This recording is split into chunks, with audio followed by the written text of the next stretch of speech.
Hey everyone. तो जैसे हम हमारी यूपीपीएससी मेंस की सीरीज़ जो चला रहे थे ना, आज उसका क्या है, 3rd एपिसोड। हम पार्ट ए कंप्लीट कर चुके हैं। पार्ट ए किसका? 2025 यूपीपीसीएस के पेपर 5 का, है ना। ऑलरेडी ये कंप्लीट हो चुका है, मतलब क्वेश्चन नंबर 1 से क्वेश्चन नंबर 10 तक हम क्या कर चुके हैं, कंप्लीट कर चुके हैं। आज हम क्या लेके आ रहे हैं, पार्ट बी हमारा, जिसमें आज हम क्या डिस्कस करेंगे, question number 11 and question number 12। आज हम 2 क्वेश्चन इसलिए ले रहे हैं क्योंकि ये देखो, अब हमारे क्या है, ये हमारे 12 मार्क्स वाले क्वेश्चंस हैं जो कि हमें किस में लिखने हैं, 200 वर्ड्स में लिखने हैं। तो थोड़ा सा आज हम स्मॉल पेज से चलेंगे, है ना। फिर क्या होगा, कल हम क्या करेंगे, 4 क्वेश्चंस ले लेंगे।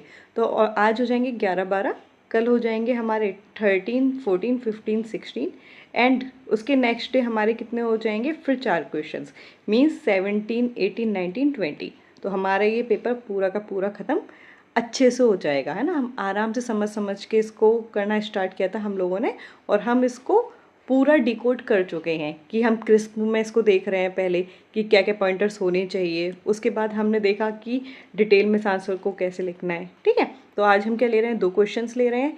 इट मीन्स आज आपके पास थोड़ा एक्स्ट्रा टाइम होगा। आप क्या करेंगे, जो पार्ट ए वाला है ना, जो ऑलरेडी हमारी वीडियोज़ हैं उसको और उसकी पीडीएफ को अच्छे से पढ़ लीजिए, क्वेश्चन नंबर 1 से लेके क्वेश्चन नंबर 10 तक with these question number 11 and 12 जो हम आज पढ़ेंगे, इसको अच्छे से रिवाइज कर लीजिए। ओके, चलिए तो फिर बिना टाइम वेस्ट किए स्टार्ट करते हैं हम आज की क्लास को।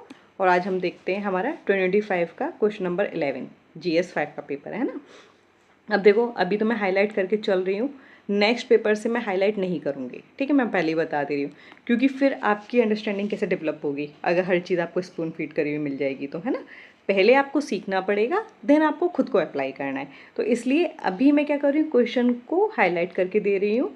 नेक्स्ट पेपर से मैं क्या करूँगी कि हाईलाइट हम करेंगे, ऐसा नहीं है कि बिल्कुल ही आपको क्वेश्चन मिल जाएंगे, बट जब लाइव क्लास चलेगी ना तो फिर वहाँ पे हम हाईलाइट करते हुए चलेंगे कि अच्छा यहाँ पे हमें क्या देखना है क्या नहीं देखना है। ओके, चलिए हम देखते हैं हमारा क्वेश्चन नंबर 11।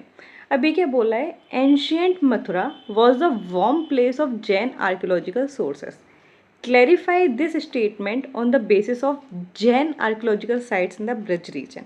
अब देखो, हाईलाइटेड पार्ट में आपको समझ में आया होगा कि क्वेश्चन में एग्जैक्टली करना है क्या है हमको, है ना।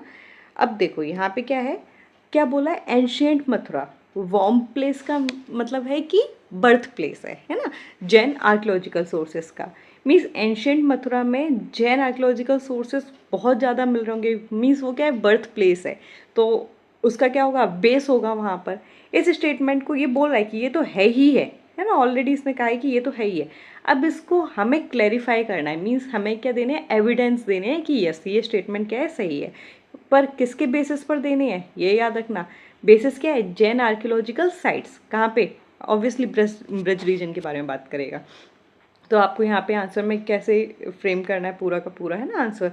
तो देखो, आप बताओगे ब्रज में क्या है, जैन हेरिटेज है, कहाँ पे, हमारे मथुरा वाले रीजन में बोला ना, एंशियंट मथुरा वार्म प्लेस है, तो मथुरा पे हमें फोकस करना है। तो वहाँ पे हमें क्या क्या मिलेगा, रिलीजन मिलेगा, आर्ट मिलेगा और आर्कियोलॉजी मिलेगी। ये 3 चीज़ें हमें मेनली अपने आंसर में लिखनी है। अब देखो, आर्कियोलॉजिकल एविडेंस क्या क्या मिल रहे हैं, तो ये वर्ड जो है ना, कंकाली टीला, ये आपको जरूर लिखना है, इसके बिना आपका आंसर इनकम्प्लीट है। तो आपको कंकाली टीला के बारे में लिखना है क्योंकि ये मेजर जैन आर्कियोलॉजिकल सेंटर है। फिर हमारा अयागा पट्टास, ये क्या है, early Jain worship and symbolism से रिलेटेड है। फिर तीर्थंकारा, जो तीर्थंकाराज हैं उनकी इमेज मिलती है ना। फिर जो ब्राह्मी स्क्रिप्ट्स का यूज़ हुआ है वहाँ पे, डोनेट करने वाले जो डोनर्स हैं, मॉन्क्स हैं, नन्स हैं, उनके बारे में वहाँ से हमें एविडेंस मिलते हैं। फिर मथुरा स्कूल में आप देखोगे कि रेड सैंडस्टोन के जैन स्कल्पचर्स भी मिल रहे हैं। तो ये सब हमारे क्या हैं, एविडेंसेस हैं। अब यहाँ पे नेक्स्ट पॉइंट है कि सॉन्क एंड वाइडर ब्रिज, मीन्स ऐसा नहीं कि सिर्फ मथुरा बट आसपास के रीजन में भी जो जैन कल्चर है उसका इन्फ्लुएंस आपको देखने को मिलता है। अब हम डाल देंगे कि इसका इम्पैक्ट क्या है, तो याद रखना, रिलीजियस सेंटर है, आर्टिस्टिक इनोवेशन हुआ है काफ़ी ज़्यादा, इंस्टीट्यूशनल ग्रोथ है एंड कल्चर का क्या हो रहा है, डिफ्यूजन हो रहा है। तो मीन्स टोटल मिला के आपके आंसर में कौन कौन से कीवर्ड्स हमें चाहिए जो आपको मार्क्स गेन करवाएंगे।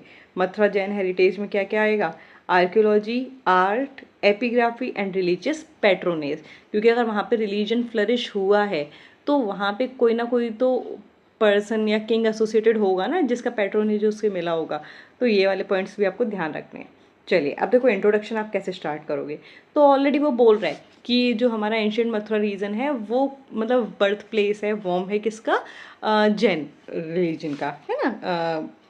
जैसे मैं एक बार यहाँ पे आपको क्वेश्चन में दिखा देती हूँ, ठीक है। वॉर्म प्लेस है किसका, जैन आर्कियोलॉजिकल सोर्सेस का। तो हमें जो हमारा आंसर देना है स्टार्टिंग तो हमें यहीं से करनी है, क्योंकि ये तो इसने हमें ऑप्शन दिया ही नहीं है कि पूछ रहा है कि सही बात है या गलत बात है, तो वो बोल ही रहा है कि ये बात सही है। तो हमें भी अपना आंसर कैसे स्टार्ट करना है, ऐसे स्टार्ट करना है कि यस, जो एंशियंट मथुरा रीजन जो है वो एक क्या है, मेजर सेंटर है जैनिज्म का, और वहाँ पे रिचेस्ट सोर्सेज मिलते हैं हमें जैन आर्कियोलॉजिकल रिमेन्स के।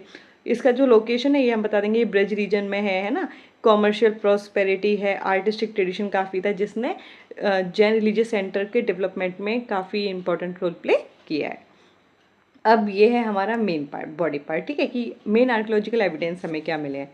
जैसा अभी हमने किस पॉइंट में देखा कि कंकाली टीला के बारे में आपको बताना है कि मोस्ट सिग्निफिकेंट साइट है हमारी मथुरा में, जहाँ से हमें देखने को मिलते हैं जैन स्कल्पचर्स, अयागा पट्टास, इंस्क्रिप्शंस और स्ट्रक्चरल रिमेन्स। तो इन सब के बारे में आपको बताना पड़ेगा। अब अयागा पट्टास क्या है, ठीक है, मैंने ऊपर अभी इसलिए नहीं बताया क्योंकि अभी हम यहाँ डिटेल में देख रहे हैं। तो अयागा पट्टास हमारे क्या है, वोटिव टैबलेट्स हैं, ठीक है, जो कि एविडेंस प्रोवाइड करवाते हैं Jain worship, symbols and religious practice की, particularly during the Kushan period, है ना। अब आप देखोगे कि कुषाण पीरियड, गुप्ता पीरियड में क्या हुआ, जो जैन कल्चर है, जैन रिलीजन है, उसको क्या मिला था, मतलब एक इम्पॉर्टेंट प्लेस मिला था, ठीक है, तो वो फ्लरिश हुआ। तो आपको ये वाली चीज़ याद रखनी है। अब वोटिव टैबलेट्स क्या होता है, जैसे वो होता है ना कि कुछ लोग मन्नत वगैरह मानते हैं, तो फॉर एग्जाम्पल कोई भी छोटी छोटी चीज़ें लाइक पत्थर हो गया, है ना, उसको रख देते हैं, उसमें कुछ पूजा का लिखा होगा या कुछ इंस्क्राइब्ड होगा, तो उसको बोलते हैं वोटिव टैबलेट्स, है ना। तो ये आपको याद रखना है, क्या बोलेंगे इसको, कॉमन वर्ड एक सिंपल वर्ड में, तो अयागा पट्टास। अब आपको तीर्थंकारास की इमेज मिलती है। अब तीर्थंकारास की इमेज मिल रही है तो आपको नाम बताने पड़ेंगे एक दो के, तो लिखिएगा Rishabhanath, Parshvanath and Mahavira and others. अब आपके लिए एक टास्क फिर आ गया। अब आपको मुझे कमेंट बॉक्स में बताना है कि जो ये हमारे तीर्थंकारास हैं, ऋषभनाथ, पार्श्वनाथ और महावीरा, इनके सिंबल्स क्या हैं और ये हमारे कौन से नंबर वाले तीर्थंकारास हैं। हमने हमारी 1 पेजर जो हिस्ट्री सीरीज़ थी ना, वहाँ पे इसको अच्छे से कंप्लीट किया है ना। तो इसलिए ये इंपॉर्टेंट है। आपने PYQ सीरीज़ में भी देखा है कि वो क्या करते हैं, मैच द कॉलम में करके सीधा पूछ लेते हैं क्वेश्चन कि ऐसे दिया जाएगा कि तीर्थंकारास कौन से हैं एंड ये उनका सिंबल कौन सा है, तो आपसे मैच करवा लेंगे। इसलिए ये इंपॉर्टेंट है, आप मुझे कमेंट बॉक्स में इसका आंसर दीजिएगा। चलिए अब हम देखते हैं हमारे इंस्क्रिप्शन जो हमें मिलते हैं। तो अभी हमने ऊपर देखा था कि ब्राह्मी इंस्क्रिप्शन है जो किस किसके बारे में बता रहा है, डोनर कौन है, Monks, nuns and religious establishment क्या है, इन सब के बारे में एक हमें अच्छी खासी इन्फॉर्मेशन प्रोवाइड करवाते हैं। Mathura school of art, Mathura school of art भी हमने हमारी 1 पेजर सीरीज़ में देखा था, है ना, कि गांधार, मथुरा, अमरावती में हमने डिफरेंस देखा था। तो वो क्या है, होते हैं हमारे रेड सैंडस्टोन के बने हुए हैं, और यहाँ पे भी क्या है, जैन स्कल्पचरल आर्ट काफ़ी गुड अमाउंट में क्वालिटी वाइज भी हमें देखने को मिलती है। अब सिर्फ ऐसा नहीं है कि मथुरा वाले रीजन में, सौंग में और बाकी की साइट्स पे भी हमें जैन एंटिकिटीज़ एंड कल्चर रिमेन्स देखने को मिलते हैं, जो हमें बता रहे हैं कि वाइडर डिफ्यूजन हुआ है जैन ट्रेडिशन का मथुरा के बियॉन्ड भी। तो ये सब आप वहाँ पे एविडेंस में बता दोगे।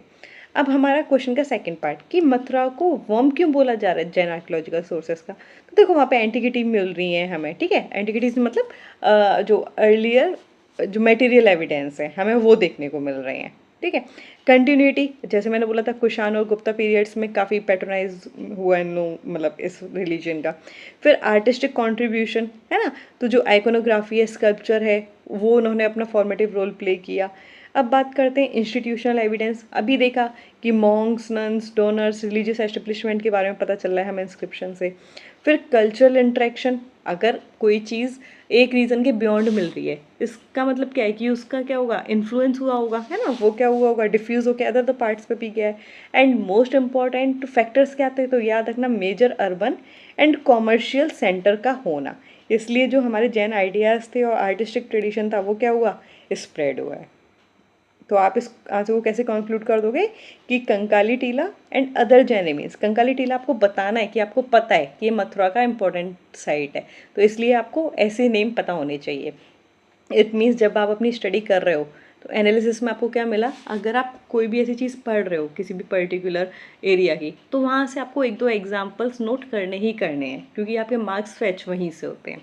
तो आप यहाँ पे क्या लिखोगे कंक्लूजन कि कंकाली टीला और बाकी के जो जैन रिमेन्स हैं हमारे ब्रज रीजन में, वो एस्टेब्लिश करते हैं मथुरा को, क्या है कि एक मेजर क्रेडल है जैन मटेरियल कल्चर का, जहाँ पे हमारा रिलीजन, आर्ट, पैट्रोनेज और अर्बन लाइफ क्या हो गए थे, कन्वर्ज हो गए थे, है ना। तो इम्पॉर्टेंट साइट है, इसीलिए वो हमारा क्या है, वार्म रीजन बोल देंगे, है ना, या हमारा क्या है, मेजर क्रेडल है। तो ये वाले पॉइंट्स आपको यूज़ कर रहे हैं। आई एम होपिंग कि ये वाला आंसर आपको अच्छे से समझ आया होगा। इस क्वेश्चन को डिकोड कैसे करना था, क्वेश्चन में हमसे क्या पूछा है, पहली चीज़ तो आपको वो अच्छे से क्लियर हो गई होगी। हमें यहाँ पे क्या क्या पॉइंट्स इंक्लूड करने हैं जिससे हमें क्या मिले, मार्क्स मिले, सिंपल सी बात है ना। तो ये सारे पॉइंट्स आपको क्लियर हो गए होंगे, है ना। चलिए चलते हैं हमारे नेक्स्ट क्वेश्चन पे।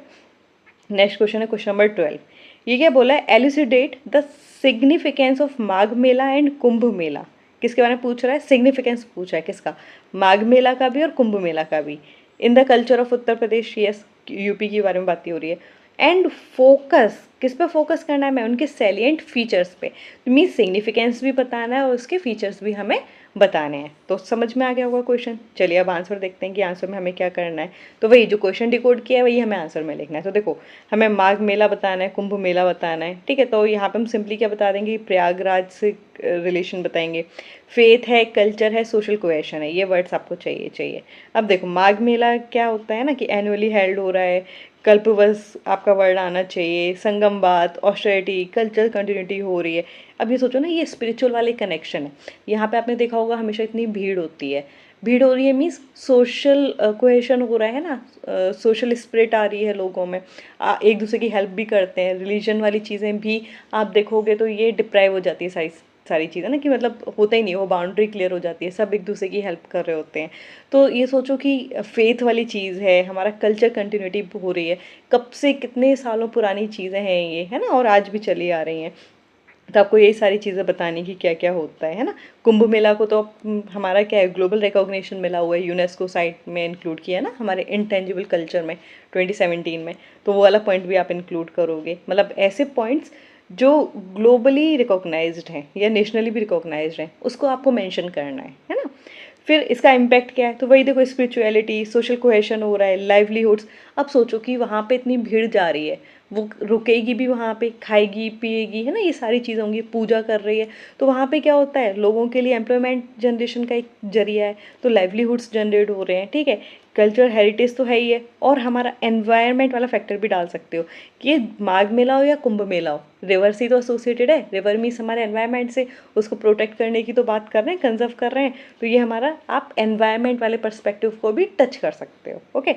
एंड इस यहाँ पे मैं आपको एक और चीज़ बताती हूँ, आपको और बेटर इम्प्रूव करना है ना, तो आप यहाँ पे क्या कर सकते हो, जब आप अपना कंक्लूजन दो ना, तो वहाँ पे आप SDGs के साथ इसको मतलब फिनिश कर सकते हो, कंक्लूजन दे दो आप SDG से कनेक्ट करके, क्योंकि हमारे एनवायरनमेंट में प्रोटेक्ट करना है हमें, तो हम क्या करेंगे, ऐसी चीज़ों को कनेक्ट करते हैं। अभी आंसर मैंने बेसिक दिया है कि आपको सारे पॉइंटर्स पता होने चाहिए कि अच्छा हमें इस आंसर में क्या लिखना है, हमारी कोई भी चीज़ मिस ना हो। बस ये जो वैल्यू एडिशन है कि हम SDG को कब इंक्लूड करें या किस स्कीम को इंक्लूड करें, है ना, या कोई डेटा डालना है, तो इसे हम देखेंगे हमारे प्रीलिम्स के बाद, क्योंकि तब तक हमारे पास ना काफ़ी और रिसेंट डेटा आ चुका होगा।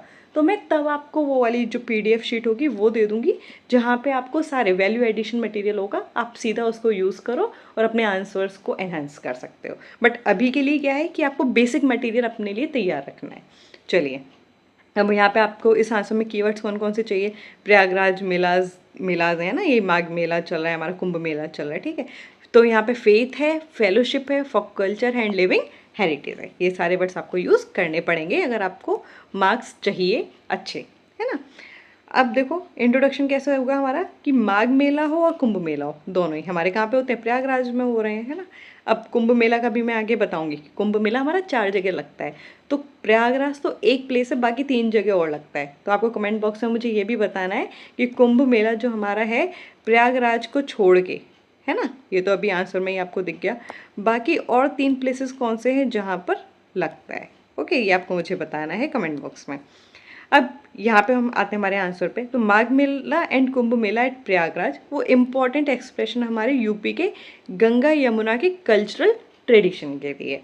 अब ये किस पे सेंटर्ड है, संगम पे सेंटर्ड है ना। तो यहाँ पे क्या होता है, पिलग्रिमेज है, स्पिरिचुअलिटी है, सोशल इंटरेक्शन, कोहेशन जो भी ऊपर हमने देखा, एंड कल्चरल ट्रेडिशंस का क्या है, इंटरेक्शन है।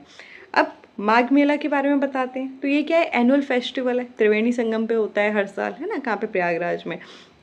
कल्पवस के बारे में बात करते हैं। तो यहाँ पे क्या होता है, जो डिवोटीज होते हैं ना, वो क्या करते हैं, महीने भर तक का वो एक चलता है ना, कि पूजा करेंगे, फास्ट करते हैं, ऑस्टेरिटी चल रही है, डिसिप्लिन्ड लिविंग है ना, ये सब होता है। फिर सेक्रेड बाथिंग होती है ना, रिचुअल बाथिंग होती है इस वाले डे पे। यही तो मेन होता है कि आप देखते हो कि कुंभ मेला है या ये हमारा माघ मेला है, तो लोग उसके लिए जाते हैं, संगम में क्या बोलते हैं, बात के लिए, है ना, वो लगाते हैं। तो ये आपको ये मेंटेन रखना है इस वाले पॉइंट को। फिर स्पिरिचुअल डिस्क्लोजर होगा कि जो रिलीजियस टीचर होते हैं, जैसे आपने देखा होगा लास्ट ईयर जो हमारा कुंभ मेला था वो बहुत ज़्यादा न्यूज़ में था, है ना। तो क्या था कि वहाँ पे आपने देखा होगा कि अखाड़ाज आ रहे हैं, काफ़ी लोग आए हैं ना, जैसे रिलीजियस टीचर्स आ रहे हैं, सेंट्स आ रहे हैं। तो आपको ये सारे पॉइंट्स भी लिखने हैं। फिर कल्चरल कंटिन्यूटी है, सोचो कब से ये ट्रेडिशन चला आ रहा है एंड अभी तक ये हमारा जो कस्टम एंड ट्रेडिशन है ये आज भी फॉलो हो रहा है। अब हम देखते हैं हमारा कुंभ मेला।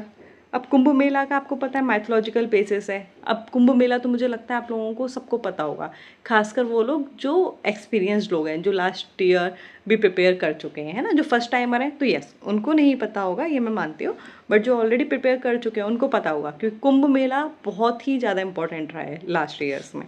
तो माइथोलॉजिकल बेसिस है कि समुद्र मंथन वाली जो स्टोरी है हमारी, अमृत मिला था, है ना, देवों को, तो ये वाली जो स्टोरी से रिलेटेड है, माइथोलॉजिकल बेसिस है। प्रयागराज में हेल्ड होता है, तो यहाँ पे देखो 1 of the 4 major Kumbh locations है हमारे पास, एक उसमें से प्रयागराज है। सेक्रेड बैथिंग है ना, तो वही लोग गंगा स्नान करते हैं, है ना। तो आपको ये ध्यान रखना है। अखाड़ाज हो गए, फिर रिलीजियस कॉन्ग्रीगेशन की सब देखो आते हैं वहाँ पे, सेंट्स हो गए, साधुज हो गए, रिलीजियस लीडर्स हो गए, है ना। मास पार्टिसिपेशन के बारे में बात करेंगे, अलग अलग धर्म से, अलग कम्युनिटीज़ से, अलग अलग बैकग्राउंड के लोग आते हैं, मास पार्टिसिपेशन होता है। ग्लोबल रिकॉग्निशन, अभी बताया था कि जो यूनेस्को का इंटेंजिबल कल्चर हेरिटेज है ऑफ ह्यूमैनिटी का, उसमें इंक्लूड किया गया कुंभ मेला को, कब, 2017 में। तो ये पॉइंट तो आपके प्री के लिए भी इंपॉर्टेंट है, तो ये ध्यान रखना है इसको। और रिसेंट एग्जाम्पल वही जो मैंने बताया, महाकुंभ 25 जो प्रयागराज में हुआ है, वहाँ पर हमें ये देखने को मिला कि मास पार्टिसिपेशन, ग्लोबल रिकॉग्निशन, मतलब इतने सारे लोग आए थे, है ना। तो मतलब मास पिलग्रिमेज और कल्चरल इंटरेक्शन का वो क्या रहा, सेंटर रहा। अब देखते हैं कि कल्चर सिग्निफिकेंस क्या है। तो यस, इतनी देर से हम वही बात कर रहे हैं, स्पिरिचुअल है, सोशल है। स्पिरिचुअल की फेथ है, पिलग्रिमेज है, ऑस्टेरिटी है, चैरिटी होती है। सोशल देखो तो अलग अलग, बोला ना कि अलग अलग बैकग्राउंड के लोग आते हैं, अलग अलग रिलीजन कम्युनिटीज़ के लोग आकर आपस में मिल रहे हैं, है ना। इकोनॉमिक, इतने लोग आ रहे हैं तो देखो ट्रांसपोर्ट होगा, हॉस्पिटैलिटी होगी, ट्रेड, हैंडीक्राफ्ट्स, लोकल सर्विसेज, ये सब क्या कर रहे हैं, लाइवलीहुड जनरेट कर रही हैं। कल्चरल है, जो हमारे इतने पुराने ट्रेडिशंस हैं, ओरल ट्रेडिशंस, रिचुअल्स, फोक प्रैक्टिसेस, रिलीजियस नॉलेज, उसको क्या कर रहे हैं, प्रिजर्व कर रहे हैं और आगे प्रोसीड करवा रहे हैं हमारी फ्यूचर जनरेशन के लिए। अब देखो मोस्ट इंपॉर्टेंट पॉइंट है एनवायरमेंटल। अगर आप यहाँ पे कनेक्ट कर रहे हो तो एग्जामिनर को पता चलेगा कि हाँ आप मल्टी डाइवर्सिटी को समझ पा रहे हो, है ना, कि सिर्फ एक ही नहीं कि कल्चर आया तो कल्चर कल्चर कल्चर लिख दिया, नहीं भाई, है ना, एनवायरनमेंट पर भी फोकस है। तो कल्चर एंड स्पिरिचुअल सिग्निफिकेंस है किसके रिगार्डिंग, रिवर्स के लिए, मीन्स हमारे एनवायरनमेंट के लिए, और ये क्या कर रहा है, उसके कंजर्वेशन की बारे में भी हमें अवेयरनेस क्रिएट कर रहा है। अब थोड़ा हम देख लेते हैं माघ मेला वर्सेस कुंभ मेला में क्या डिफरेंस है। तो ये कब हेल्ड होते हैं, है ना, तो इसका पीरियडिक होता है 4 साल, है ना, 12 साल इस तरीके से। तो हमने सिर्फ एक वर्ड यूज़ किया, पीरियडिक होता है, ये एनुअल हर साल हो रहा है। यहाँ पे कल्पवस ऑस्टेरिटी पे फोकस होता है, ये तो काफ़ी बड़े स्केल पर होता है, तो लार्ज स्केल पिलग्रिमेज होता है, सेक्रेड बैथिंग होती है। अब माघ मेला में बात करते हैं तो ये रीजन वाली चीज़ को बोल सकते हैं ना, कि स्ट्रॉन्ग क्या है, लोकल और रीजनल कंटिन्यूटी है। बट कुंभ मेला तो नेशनल एंड ग्लोबल पार्टिसिपेशन होता है। माघ मेला की बात करें तो ये प्रयागराज ट्रेडिशन को क्या कर रहा है, प्रिजर्व करता है एनुअली। और ये क्या करता है, ये तो हमारा भैया यूनेस्को की लिस्ट में शामिल हो गया ना, तो मास इंटेंजिबल हेरिटेज है हमारा। तो इस आंसर को आप कंक्लूड कैसे करोगे कि माघ मेला तो रिप्रेजेंट करता है एनुअल कंटिन्यूटी को, प्रयागराज की वैल्यूज़ को, और कुंभ मेला क्या रिप्रेजेंट करता है, एक पीरियडिक ग्लोबल एक्सप्रेशन है। और साथ में ये दोनों क्या करते हैं, एम्बॉडी कर रहे हैं, मतलब सिग्निफाई कर रहे हैं हमारे स्पिरिचुअलिटी, कल्चर डाइवर्सिटी और सोशल कोहेशन को, किसके, उत्तर प्रदेश को, क्योंकि यूपी का क्वेश्चन है तो आपको यूपी को भी मेंशन अच्छे से करना पड़ेगा। तो आई एम होपिंग कि आपको अच्छे से समझ में आए होंगे दोनों क्वेश्चंस की क्वेश्चन की डिमांड क्या है और हमें आंसर में लिखना क्या है। तो अगर आपको ये जो हमारी क्लासेस हैं ये अगर पसंद आ रही हो, आपके लिए अगर हेल्पफुल हो, तो इनको लाइक शेयर एंड सब्सक्राइब जरूर कीजिएगा। आपके जो भी फेलो एस्पिरेंट्स हैं या आपकी फैमिली में भी जो हैं जो प्रिपरेशन कर रहे हैं तो उनके साथ भी आप शेयर कर सकते हैं। बाकी आप हमारी 1 पेजर सीरीज़ को कंटिन्यूटी के साथ देखते रहिए, क्योंकि वहाँ पे हम हमारा क्या कर रहे हैं, क्लासेस कंप्लीट कर रहे हैं बहुत ही शॉर्ट ड्यूरेशन में, जहाँ पे आपको हर इम्पॉर्टेंट पॉइंट जो प्रीलिम्स के लिए रेलिवेंट है वो कवर किया जा रहा है। ठीक है, हो तो मेंस के लिए भी रहा है, बट प्री के लिए कहाँ कहाँ से ट्रैप जोन होता है ना, मैं वहाँ पे भी एक स्पेशल स्लाइड दे रही हूँ। हमारी एंशियंट हिस्ट्री की क्लासेस ऑलरेडी ख़त्म हो चुकी हैं, उसके साथ में हम उसी से रिलेटेड MCQs प्रैक्टिस भी करते हैं। तो एंशियंट हिस्ट्री तो कंप्लीट हो चुकी है, पॉलिटी चल रही है। पॉलिटी में भी आपने देखा होगा कि हमारी ऑलरेडी 6 क्लासेस और 6 क्लासेस में उनके MCQs कंप्लीट हो चुके हैं। आज हम हमारी 7th क्लास लेंगे फंडामेंटल राइट्स पे, जो कि बहुत इंपॉर्टेंट है। मतलब आपको पता होगा कि जो पॉलिटी के जो स्टार्टिंग के चैप्टर्स हैं ना, वहीं से हमारा एक तरीके से मैं कहूँ तो एग्ज़ाम का 75% सिलेबस कवर हो जाता है ही इतने इम्पोर्टेंट टॉपिक ना, कि चाहे हमारा प्रियम्बल हो, सिटीजनशिप हो, हिस्टोरिकल बैकग्राउंड हो, है ना, या मेकिंग ऑफ द कॉन्स्टिट्यूशन हो, है ना, सैलिएंट फीचर्स हों हमारे, है ना, और फंडामेंटल राइट्स तो भाई आप सोच ही नहीं सकते कितना इंपॉर्टेंट है ना। आपको भी पता होगा कि हर साल 3 से 4 क्वेश्चन तो आते ही आते हैं। तो चलिए आप इसको मिस मत कीजिएगा। अभी के लिए आपको क्या करना है, अपना पूरा का पूरा रिवाइज करना है। पार्ट ए 25 का हमारा मेंस का, GS 5 का, और हमारा आज जो 11th-12th क्वेश्चन हो गए हैं वो कल हम कंटिन्यू करेंगे हमारे क्वेश्चन नंबर 13 से 17 तक, एंड उसके नेक्स्ट डे हमारे हो जाएंगे 16 तक करेंगे, 13, 14, 15, 16, देन हम हमारा 17 से 20। तो हमारा जो GS 5 का पेपर है ना 25 का, ये क्या हो जाएगा, कंप्लीट हो जाएगा। एंड आपकी कॉपीज़ में भी, ठीक है, आपके हैंडमेड नोट्स तो आपके पास होने चाहिए। ऑल्दो ये मैं सब टेलीग्राम पे प्रोवाइड करवा रही हूँ, बट फिर भी याद रखिएगा, जब तक खुद की मेहनत नहीं होगी कुछ नहीं होगा। आपके पास ऐसे तो हज़ारों बुक्स होंगी, हज़ारों PDFs होंगी, बट ट्रस्ट मी, अपने हाथ से जो लिखोगे वो हमेशा याद रहेगा। इसलिए नोट्स रखो अपने हाथ से, जैसे अभी आपने क्लास ली, पॉइंट्स को नोट करते जाओ, या पूरी क्लास ले ली, इसके बाद थोड़ा रिवाइज करो, उसके बाद अपने हाथ से लिख लो कि अच्छा मैंने माघ मेला पढ़ा, ठीक है, ये किस रिलेटेड है, इसके पॉइंट्स क्या थे। अगर ये कर लिया तो ठीक है, आपके पास ये हाईलाइट करते जाओ PDFs को, आपका काम हो जाएगा। ओके ठीक है, चलिए फिर मिलते हैं हमारी नेक्स्ट क्लास में। तब तक के लिए keep learning, keep revising and keep shining. Thank you.